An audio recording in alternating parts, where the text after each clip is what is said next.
Hello, everybody, and welcome to Premier League score predictions. We are back for another season with Mikey, and this season we are not alone. We are simulcasting this not just down the Benjamin Bloom football channel, but we are also down the Blue Monday football channel because, Mikey, we get to talk about Ipswich Town this season. Welcome. Cheers, Ben. Yeah, this is the most excited I've been about a Premier League season in it must be about 22 years. Yeah, finally getting to combine the Ipswich Town stuff with the Premier League once again is really exciting. And yeah, looking forward to failing miserably with these predictions, especially that Ipswich being in there isn't going to help me at all because I'm usually going to predict them to win. And yeah, that probably isn't going to be the case more often than not.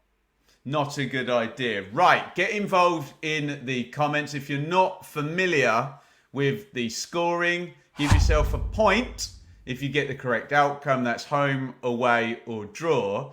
Give yourself a big slap on the back from me and 3 points if you get the scoreline correct. It's not as easy as it looks. And if your scoreline contains 5 or more goals, give yourself a bonus point. You can have 4 points for that. And we are straight in, Mikey. Friday night, Manchester United versus Fulham. It's been a reasonable window for Manchester United after a poor season, it has to be said, last year. Problems a lot of the time last season, Ben, it felt like we talked about this a lot, were them not having a centre forward, or Højlund was settling in to begin with, and then he settled in and got injured. And below and behold, he's injured again. So they're going to start the season possibly with Bruno Fernandes playing as a false nine. At Fulham, it's been a bit of a changing of the guard. Paulinho, Adarabioyo and Decordova-Reid have all left. Tim Ream has gone as well. So a lot of experience has left that Fulham dressing room. They brought in Emil Smith-Rowe as their big money signing. Again, that could be a really good signing. They've also brought Ryan Sessegnon back. I'm sure that one raised a smile for you. Ben, you enjoyed watching him playing for Fulham. I loved watching him. Back in that promotion season a few years ago.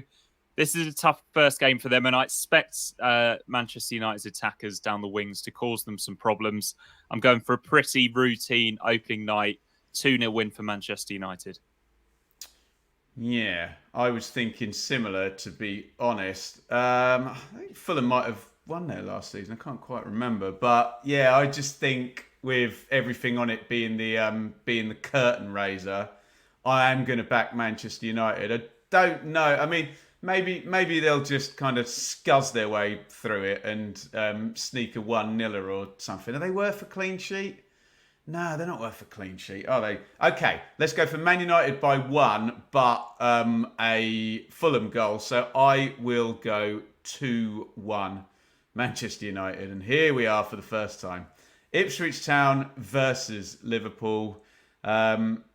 Head over heart stuff, and we're going to spend the whole season trying to overcorrect our bias and not buy into it. Mikey, I cannot in good conscience predict Ipswich to beat Liverpool. I'm sorry, I can't do it. So I'm going to go for a defeat, but I'm going to go for Ipswich to score and do it proud. Maybe they'll go 3-1 down and get a goal back. So I also want a bonus point for this one straight out if I'm predicting an Ipswich defeat. Ipswich 2, Liverpool 3. Mikey, what do you reckon?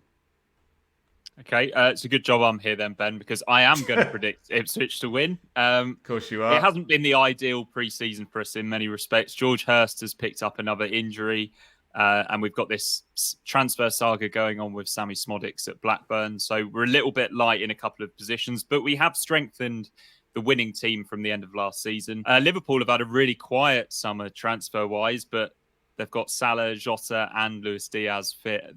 That front three. When was the last time we faced a front three of that quality, Ben? It's been a long time. And the last 2 games for Ipswich in the league against Liverpool leaves an aggregate score of 11-0 to Liverpool. But as I mentioned, as it's the first one, I'm going to go for Ipswich to win. And I truly believe this could happen. I'm going for Ipswich 2, Liverpool 1. Sensational. And you're straight up, Arsenal Wolves. Arsenal agonisingly close last summer. They've been pretty quiet in this transfer window as well, because I guess they're happy with the players that they got. They brought in some strong players last season. And the days of them losing their most exciting players seems to be behind them. Wolves, another serene a more serene summer than the last one. Obviously, Gary O'Neill took over really late in the summer window last year, but they've lost two of their best players in Max Kilman and Pedro Neto. So they've brought in a lot of money. They've only signed one Portuguese player this window. I think Wolves are going to be okay this season, but I think Arsenal are going to carry on the momentum that they had at the end of last and win this one 3-1. Yeah. I'm raising hell with Wolves fans because I just manufactured them into the relegation zone in my 1-20 predictions to try and get Ipswich out of it. So the Wolves fans aren't very happy with me. They're going to be less happy with me again because, I've got Arsenal comfortably and I don't think I have Wolves to score either, Mikey. So, Beans, you've taken the 3. I'll go for the 2. Arsenal 2, Wolves 0. Everton Brighton is me up first. I'm real fascinated to see this 31-year-old Brighton manager play no midfield and 7 up front. Unfortunately, he's got to put up with Sean effing Dyche in the first game, and he's not going to win, Mikey. And I don't think he's going to score either. So let's go for a nice, straightforward Dyche ball. Rude awakening for Brighton. Everton 1, Brighton 0. That's exactly what I've gone for as well, Ben. Change it. Okay, I will go for Everton 2, Brighton 0 then in that case. If we're not allowed to go for the same result. No doubles this season, Mikey. Not having it. They're going to be hard to judge, these two, aren't they? And Everton, they've made a couple of decent signings, but it's going to be difficult to predict these two. I hadn't realised that Brighton had sold Pascal Gross. He's been there forever, hasn't he? And Adam Lallana's gone. So talk about another team that's lost a lot of experience in that dressing room and also in the dugout. So 2-0 you forced it. By the way, informal rule that's actually getting more and more formal as we go. No doubling up. All in good spirits. Newcastle, Southampton, Mikey. Long trip for the Southampton fans. Yeah, hell of a trip. Newcastle, they've had to sell players this window. But I think they'll still be pretty ambitious. There's going to be a lot of pressure on Alexander Isak to provide the goals, although obviously Anthony Gordon, he played as sort of a central striker, a false 9 at times last season and did very well. As for Southampton, they've brought back Harwood Bellis and Downs. They've brought in some experience in Adam Lallana and Charlie Taylor. I think Southampton are going to find it tough because they're not the most adaptable in terms of playing style. They're going to play their own way. And at times that's going to be difficult. And I expect this one to be tough for them. I'm going for Newcastle 3, Southampton 1. Yeah, agree with everything you've said. I think if Southampton are going to have good periods, they're not going to be in August. They're not going to be in away games at Newcastle. So I could even do a silly one here. Should I do a silly one? Why the hell not? I'm going to add a goal onto Newcastle from you. And I'm going for another bonus point here. I'm all in today, Mikey. Newcastle 4, Southampton 1. Love you, Russell Martin. Apologies to all the Saints fans. And I hope you don't lose 4-1, of course. Nottingham Forest versus Bournemouth. Now, Bournemouth continually stitched me up last year. Easy for me to say. So I'm not going to predict them to lose. But I don't think there's much in this. And I think it's a low scorer. And I haven't played a 1-1 yet. So I'm going to do it right here. Nuno and Iraola. Forest 1, Bournemouth 1. Bournemouth haven't lost at the City ground since the season they got promoted from the Championship in 2015. Didn't they have that mad comeback as well? Yeah, I think so. Bournemouth, the last 2 visits. So the 2 visits in the Premier League have both finished Bournemouth 3, Nottingham Forest 2. And in at least one of them, they've come back from 2-0 down, I think. So just for fun, and I'll take a bonus point here, I'm going to say that they're going to do it again. I'm going for Nottingham Forest 2, Bournemouth 3. That's a tremendous prediction. I do like that. West Ham versus Aston Villa, a claret battle. A claret battle indeed, yeah. A new era for West Ham under Julian Lopetegui. Maybe not the most exciting appointment, but they've made some exciting signings. Nicholas Füllkrug joining at centre forwards with Bowen, Kudus and Paquetá. He's still there. That's a really exciting attacking lineup, and they've bolstered the defence as well. Villa Champions League team now, aren't they? So they've brought in Onana, Maatsen and Philogene. They've strengthened the squad, but they have lost Douglas Luiz, and I think he's going to be a huge miss for them in midfield. He's sort of one of those players that maybe sometimes goes a little bit under the radar. He didn't for Villa fans. I think it's going to be tough for them. I'm not going to predict them to lose, though, at West Ham. I'm going for a score draw here. West Ham 1, Villa 1. Yeah, Villa were my wild card last season, Mikey. Maybe that tactic's not going to work this season because, yeah, the expectations are a little bit higher. But they have signed well, so I'm going to continue my Aston Villa loving and my tactic of predicting to win every single week, unless they're playing Man City or Liverpool or Arsenal. They beat Arsenal as well, didn't they? Let's go for a Villa win on opening day. Both teams to score. Can I justify a 2-1? I think I can. West Ham 1, Aston Villa 2. Brentford v Crystal Palace.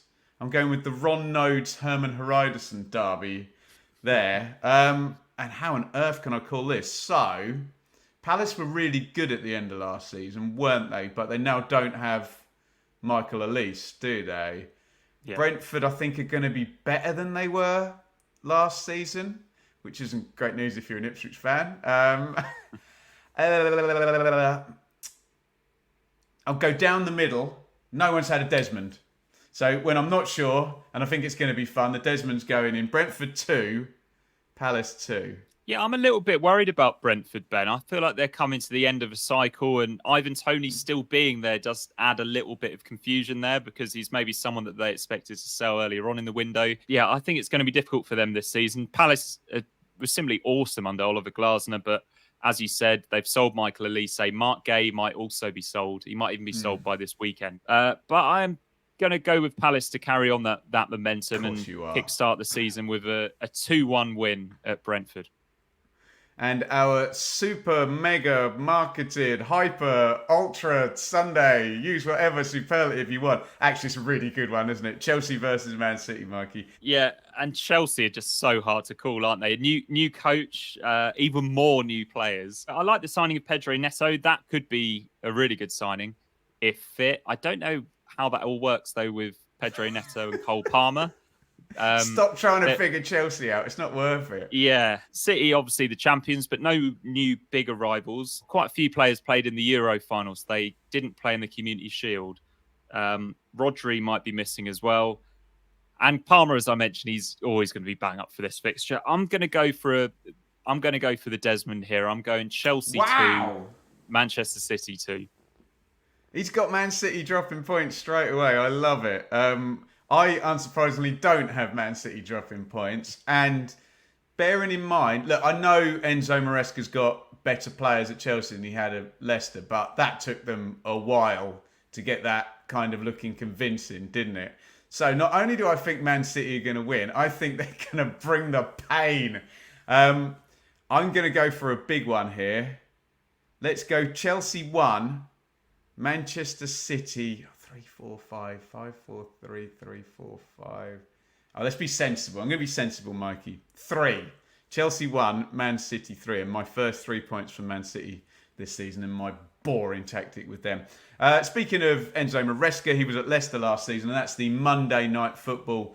Leicester v Spurs. Is Stevie Cooper there, who will have learned a lot from being at Forest in the Premier League. So I suspect we might see quite a cagey Leicester City taking on Spurs, but I think they're getting beat, Mikey, and I don't think they're scoring. Probably Spurs will huff and puff, get 1-0 up and then snatch another at the end. So I'm going to go Leicester 0, Spurs 2. Yeah, I'm going for Tottenham to win by a 2-goal margin as well, but I'm going to go for 3-1. The big summer signing of Solanke, I think, is going to unlock a few things at the attacking end for Spurs. I think that's going to get the best out of Heung-min Son and James Maddison as well. I fancy Spurs here, although I do think that the appointment of Steve Cooper was a shrewd one for Leicester. But agreed. Yeah, as I said, Leicester 1, Tottenham 3. There we go. Week 1 will be here every week. There are 2 types of people in this world, Mikey. There are people that make predictions and there are people that comment on people who make predictions. I know which one I want you to be. I want you to make some predictions. So get them in the comments. I know Blue Monday fans will know about it, but the people on the Benjamin Bloom football channel, weren't you? You were the producer for, look, I would say it because it's Ipswich, but really great little bit of TV previewing the season. Just give that a little quick plug. Thank you very much, Ben. Yeah, that's PL Stories, the Ipswich Town special. So that's available on demand on Discovery Plus, Sky, and it's also up on Amazon Prime as well. So it's kind of an introduction or a reintroduction to Ipswich Town for an audience that maybe doesn't know too much about the club and the area. There you go. So 2 birds, 1 stone. Get your predictions down. Well, you're watching Mikey's documentary, and we will see you each and every week. Get involved in the comments. And this is week 1 of Premier League score predictions.